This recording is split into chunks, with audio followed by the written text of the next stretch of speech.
ने की एक ही वजह थी और वो था मेरा बेटा सिद्धू। उसे संभालते हुए खुद को भी संभालने लायक हो गई, लेकिन ये खुशी के दिन ज्यादा नहीं टिके। वो धीरे धीरे बीमार रहने लगा। मुझे लगा नॉर्मल बीमारी है। डॉक्टर ने सीटी स्कैन करवाया।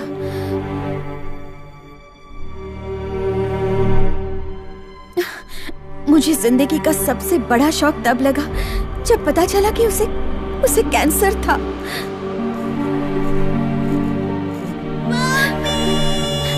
सिद्धू,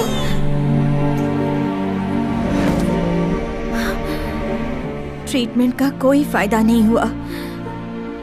हम उसे नहीं बचा पाए। मुझे यकीन नहीं हो रहा था। फैमिली हिस्ट्री में किसी को कैंसर नहीं हुआ था। मैं बहुत परेशान थी, इसलिए एक दिन मैं डॉक्टर से मिलने गई। क्या मैं इसकी वजह जान सकती हूँ डॉक्टर? पैक्ड फूड या ड्रिंक्स टेस्टी बनाने और उनकी ड्यूरेबिलिटी बढ़ाने के लिए ज्यादातर फूड कंपनीज हार्मफुल प्रिजर्वेटिव्स और केमिकल्स ऐड करते हैं। टेस्ट अच्छा होने से बच्चों को उनकी आदत पड़ जाती है। इससे लॉन्ग रन में कुछ बच्चों के इंटरनल बॉडी पार्ट्स में डैमेजेस होने लगते हैं।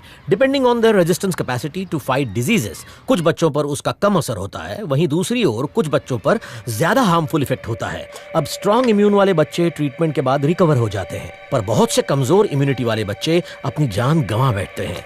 बच्चा कितनी क्वांटिटी में उन प्रोडक्ट्स को कंज्यूम करता है, उससे भी बहुत फर्क पड़ता है। ज्यादा प्रॉफिट के लिए फूड कंपनी सस्ते और घटिया इंग्रेडिएंट्स डालते हैं, जैसे आटे की जगह मैदा, आर्टिफिशियल कलर्स, हार्मफुल केमिकल्स जैसे sodium nitrate, high fructose corn syrup, घटिया क्वालिटी का ऑयल एटसेट्रा।